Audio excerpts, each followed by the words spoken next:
So in this same entry, if you didn't get this first one, the play's still good, right? If we look at the 5 minute, let me pull this over. If we look at the 5 minute or whatever time frame we're looking at, we've swept this low. We're forming a 1 hour SMT with ES. If we look at ES here, we have this 1 hour SMT. Zoom in, go to the 5 minute. So now we want to see some sort of break of structure.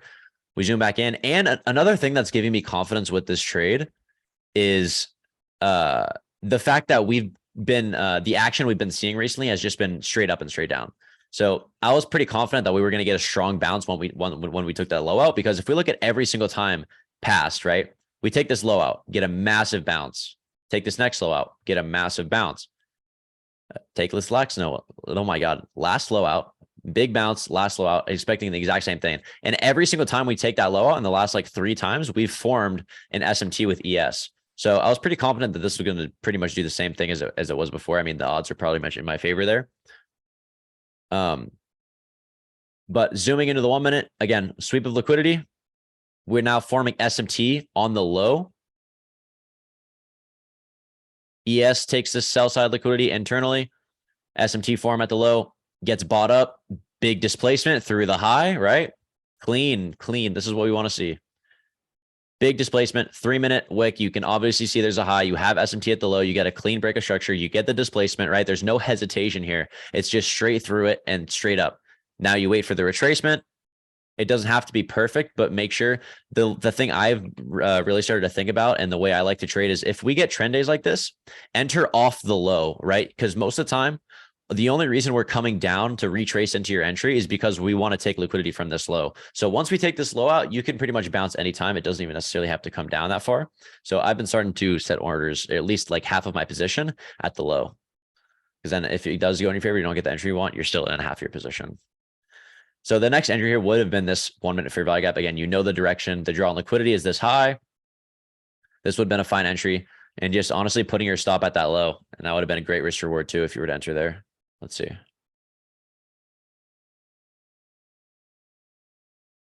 Yeah, that would have been a great trade as well. Even if you got the late entry. First price target, second price target would be 6.8. Actually, wait, no, this would be 5.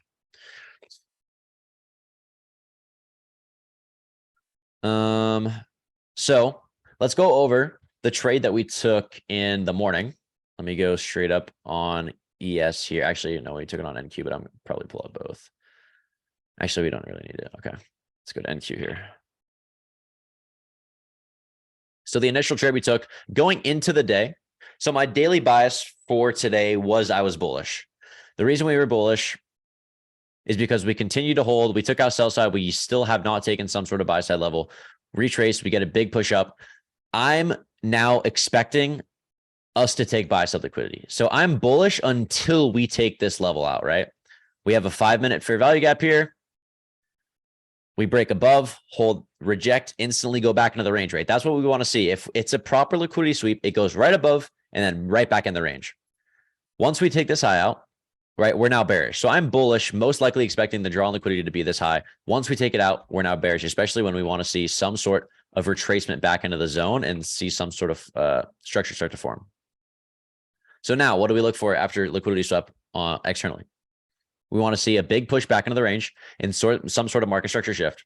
So the most prominent low when we came up here was going to be these two equal lows right here. Now, I wouldn't necessarily say it was this. I'd like to think this is, because then you get that displacement. So now notice there's no fair value gap here. Notice how there's no fair value gap, but I'm confident that this is going to be an area that we're going to reject. And the reason I think that is because we've rejected of this high. We've swept liquidity 5 minute. We're displacing back into the range. We have everything we want. This would look like there'd be a fair value gap here. So what you do is I go to a higher time frame and I want this to be 2 candles like it would if it was a fair value gap. Now this is called an implied fair value gap. This is an ICT concept that was pretty new, I want to say. But basically, if there's no fair value gap here, so look at these 2 candles here. No fair value gap that we would most likely expect there to be. So what you do is you draw in the consequent encroachment of each wick. So the consequent encroachment is literally just the half of the wick, right? So it doesn't have to be exact. Some people like draw in a fib of the wick and then like put it, just draw it in, like use your eye. It's not that hard. Go to the other one, do the exact same thing, half the wick, and then this is now your fair value gap. This is called an implied fair value gap. If we look at the 1 minute, you can see it gets respected just like a fair value gap would. Candles close, wick do the damage. Candles show the narrative. We push right back down once still holding that. So now the reason I didn't enter here is because I wanted to see if it would hold, honestly. I wanted to see if it would hold first. Once I saw it was holding, I was looking to take a short entry. And then Cheyenne was like, yo, I think I need to take a short. And I was like, yep, I'm going to take a short right with you. So we both had an eye, but it's very interesting to see because we both have two completely different strategies, but still we have the same eye for a trade, which is really cool to think about because we're entering for completely different reasons, right? This is to show you that you can be profitable with any strategy if you can master it, right? Because we trade completely different, yet we saw the exact same trade. So I entered in once I saw this rejection, we came back down. Waited for a good fill. We pulled back, entered in, stop above the past liquidity high. I didn't really want to give it as much room as this high. And then I started scaling along the way. I scaled one of my contracts pretty early around 13,099. And then I scaled the most out. I scaled the half of my position right here. Once we took this low out somewhere down here. And then I scaled my last out right here. So I caught pretty much just scaled out along this move to the downside. Now, it would have been good to maybe leave a runner. And the reason is because this would be the draw on liquidity. This is the obvious next draw on liquidity, especially after taking that high out. It's going to be the most recent low. So when we pull back to this fair value gap, I would have to have a little bit more balls to hold it. But again, I don't care to really hold. I make my money and then I leave. That's kind of the best way that you need to look about trading is you're not here to, spend your time here. You're here to, make a job out of this and you need to take the money when it's given to you. So once we sell off, I then look for if there is some sort of long setup, right? So now if we look at the 1 hour, after we took that initial sell off, we then get that sweep liquidity. And then this would be the major low I'd be watching for. And we took it out, now forming SMT. And now I'm very, very bullish, right? We have SMT and we have a sweep of liquidity, right? Once we get that break of structure, beautiful pullback, and then great long setup right there.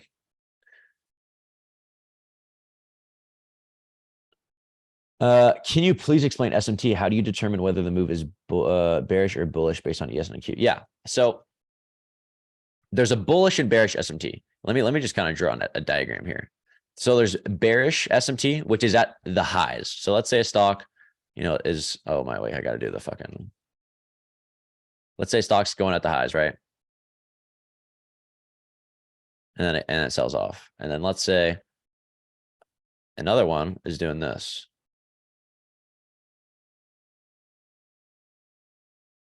So on ES, right here, ES is making a lower high, right? We put in a high on ES. Now we're forming a lower high. But on NQ, we're forming a higher high. So it's an ICT SMT divergence. So it's a divergence between ES and NQ, and it's bearish if it's at the highs. It's bullish if it's at the lows. So at this time, right, ES or NQ is forming a lower low. The other one is forming higher high, or yeah, higher low, higher high. That's pretty much it. So then, for example, let me pull up the other one. Go back to ES. If we look at the 1 hour, a big reason why I took that long on NQ is because we had this SMT. You can see ES formed a higher low and NQ formed a lower low, right? We took liquidity from this low, but actually this was at, which time was this? Yeah.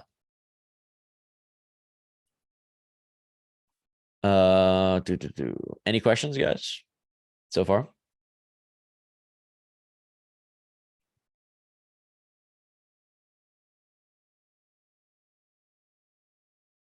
So going into tomorrow, let me check the news real quick. I don't think we have anything big. We might. Oh, we do. So we have consumer confidence at 10 a.m. So 30 minutes after the open. Oh, and we have major earnings. And this whole week we have a lot of earnings. So that is something. Do you guys know when earnings is, or at least for a lot of companies? Like what time?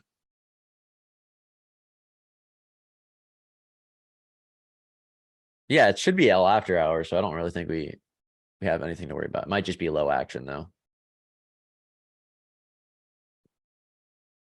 Also means there might be a power hour move, so we could trade power hour.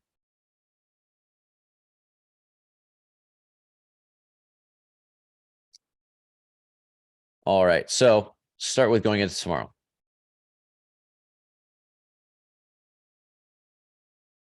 So for ES, first thing starting at a 4 hour. Again, continuing to hold this level, draw on the fib. We've reached 50% retracement. I do think I am bullish going into this week. I do think the draw on liquidity is this high. And the reason why is if we zoom into a 1 hour, we swept this low, continuing to hold this 1 hour fair value gap every single time. 1, 2, 3, 4. Now we're getting that strong bounce. I want to see a follow through now. I think the draw on liquidity is this high 4171.5. And this is also our weekly opening gap from the previous week. So this to me is the draw on liquidity. We also, if I zoom in, have equal highs here. So we have equal highs, 3 equal highs. I think this is the draw on liquidity now. So that's for ES. We could see a retracement here, like in the overnight session. I don't think we'll see a move in the overnight session. Probably going to just chop. And then at the open, we'll probably break that. Once we do break that, I would be short biased. I would be short biased once we take these equal highs out.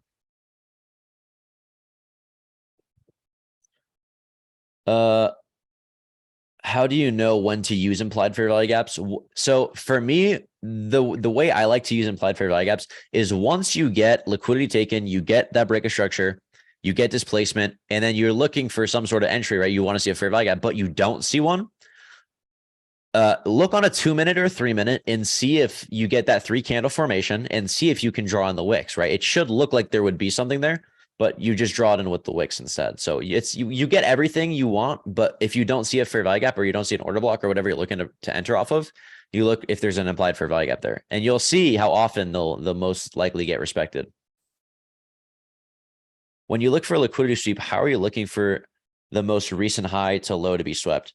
What if there's a higher point of value before the most recent high? Huh.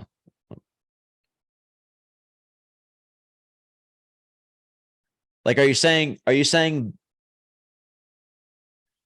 there's more orders there? Is that what you're saying? Like, we don't know exactly how much liquidity there is? Like, which ones would be actually, I'm confused on the question.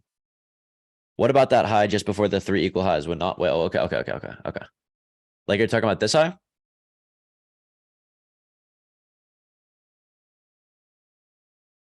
Like, why I wouldn't trade a short if we went above this?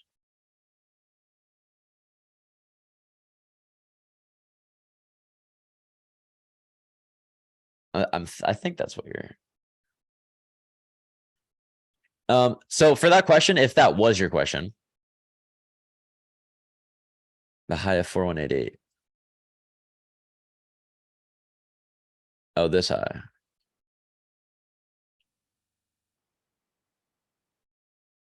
So the reason for me is this is the most recent high. If we zoom in, right? The most recent high for this is this, right? This is the most recent high. The most recent high for this is this. The most recent high for fucking, this is, you get the idea. This is the most recent high. I guess you got to say. You just got to have an eye for it. You just got to look for it. Now, this is now considered internal liquidity. This is external, right? Because we're stuck in this range now. So if we were to draw in, right? If I was to draw this range that we're in now, this is now considered external liquidity, while this high is now internal liquidity. For a higher probable setup, we want to see some sort of external liquidity level being taken.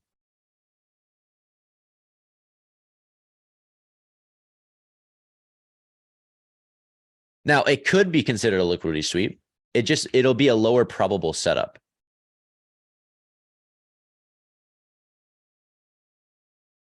Because again, we have to take into account, the action of a bigger time frame. We're continuing to hold this level. We're starting to get strong volume. We have, consolidation phase, right? This is okay. We're going to get into some ICT concepts here, right? This is the sell side of the curve, right? This is the sell side of the curve. We have the move down. We have consolidation phase. And then we have the buy side of the curve.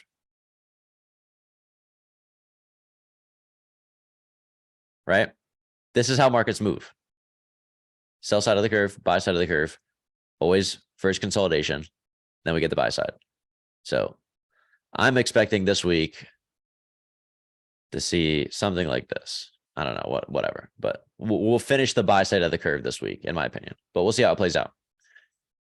But that's, in my opinion, I think we have more up to go than we do down. Do you draw the weekly high? No, I don't. I really just draw the weekly opening gap. See, what confuses me, the most recent high isn't really the high, lol. That's why I'm always hesitant to enter a trade. I have to see liquidity because I'm concerned it will go take the next high. That's why you have to wait. That's why you be patient. The market, guys, the market will tell you if it wants to reverse. It'll tell you. Like for example, today, perfect example today, if we look at NQ. Once we took this high out, it doesn't even matter if we're confident in this high or not, right? If I'm like, oh, I think that this is the actual buy side, I don't think this is buy side.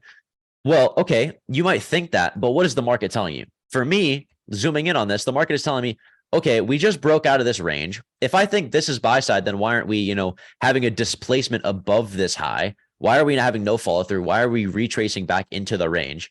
This is telling me that that is a valid liquidity sweep. That's why we need our model, right? You shouldn't be taking a trade if you don't have that model. And most of the time, even if you don't think that is the, that liquidity high that you're aiming for, take a stab. You're getting everything you're seeing. That's most likely telling you that it's going to reverse, right? So it doesn't really matter if, what the confidence will come with time, right?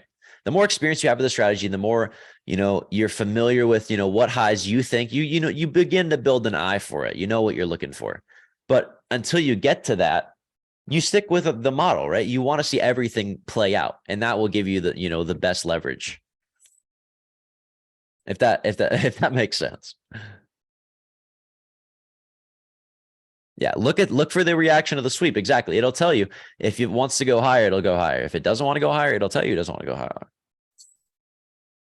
Could you show an example of an implied fair value gap? Yeah. So this is an implied fair value gap. On a 1 minute, it doesn't do anything, right? Because the fair value gap needs a 3 candle formation right here. This is 4 candles. Go to a 2 minute. Okay, now we have 3 candles, right? What you do is you take the candle where there would be a fair value gap, and you go to the consequent encroachment of the wick, which is the middle point. So a lot of people will draw a fib in like this and then mark out the exact middle point. I'm not a loser. I don't care to take that much time with it. Just draw it in with your eye, right? It doesn't have to be accurate. Just draw it at the midpoint of the wick. And then you go to the second one and do the exact same thing. Go to the midpoint. So it's an implied fair value. There's actually no gap there, but you're drawing it in from the consequent encroachment of the wick. So you'll see that when you start drawing these in, they're very much respected, just like a regular fair value gap.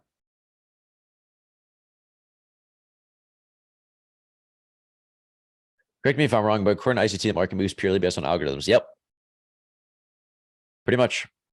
A lot of the things that you see, like how exact they are, it's because the market moves off algorithms. Everything is meant to be supposed to where it's supposed to go.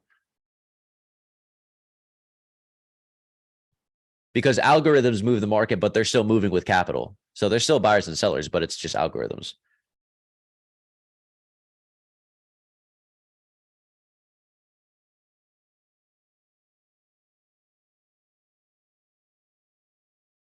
Yeah, algorithms trade in very small time frames. So when you see little small things that are exact, do you ever wonder why we see so many equal lows? The odds of it being exactly equal, especially when there's, if you think that there's that much buyers and sellers going on and we have this much volume, why is there so many equal lows and equal highs? It's because, the market is programmed to do something at a certain time.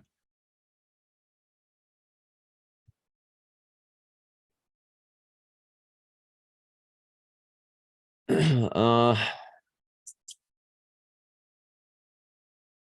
anybody have any questions?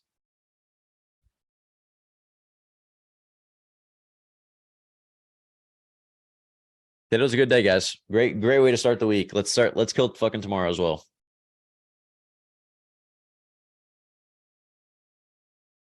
I hope you guys are learning from these charting sessions. I honestly, this is probably one of my, I like sometimes like this more than doing our live trades with you guys, just because I get to, share so much knowledge, and I kind of like get to like empty my brain, because this is like, this shit like floats around in my head. Like I do it so much that it's just become a way of life. And so it's always in my head. So when we come to these charting sessions, I get to dump my fucking thoughts, bro.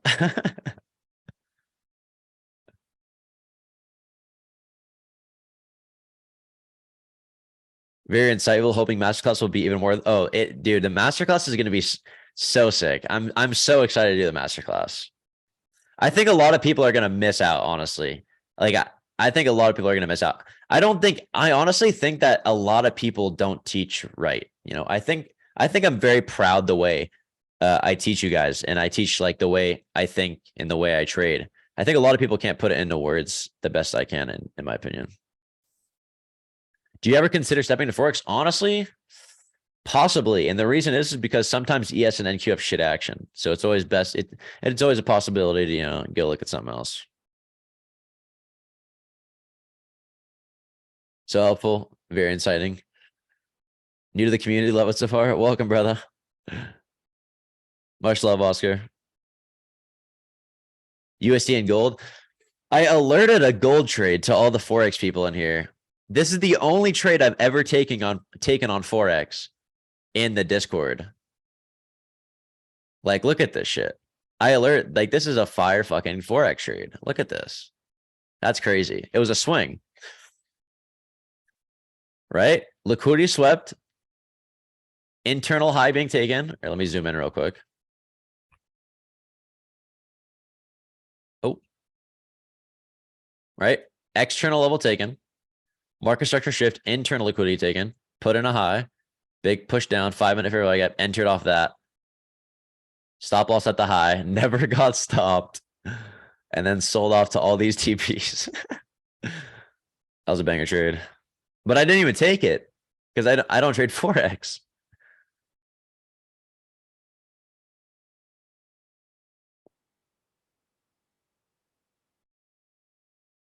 Feel like I'm learning a lot quicker than most people say they have. Much love, Jackson. Means a lot, bro. Would love to join the masterclass. You got, but with my job, I don't think it's possible, dude. All good, bro. I think I do so much. Like, I hope you guys really enjoy these sessions. I think there's so much value here.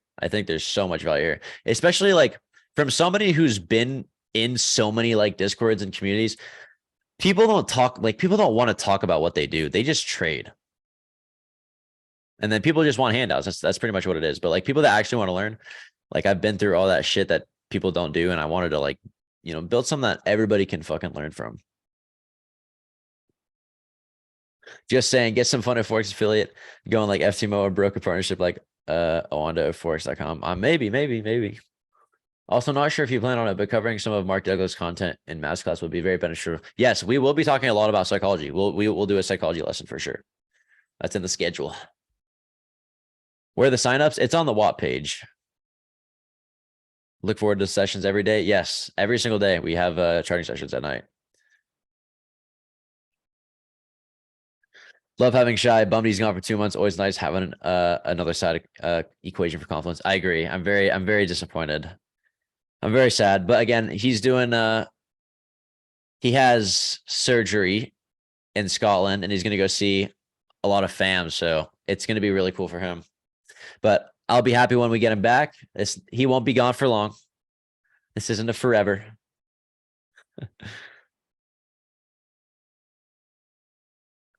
Like you said, all the classes will be recorded, right? So I might just review and learn from the recordings. Yeah, exactly.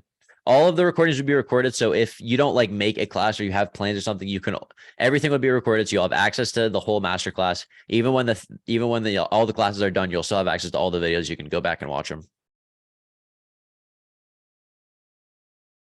Always getting steroids in Scotland. Don't let them fool you.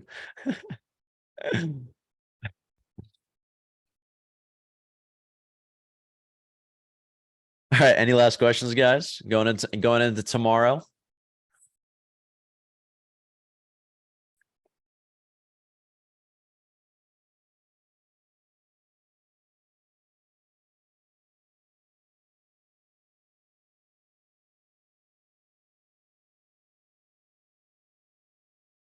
Get some good rest. Let's catch you all in the morning. Yes, sir. All right, guys. Thanks for stopping by. Short little session, only around 30 minutes. Dude, normally we would go so long for our charting sessions. It's crazy. I hope you guys have a great rest of your night.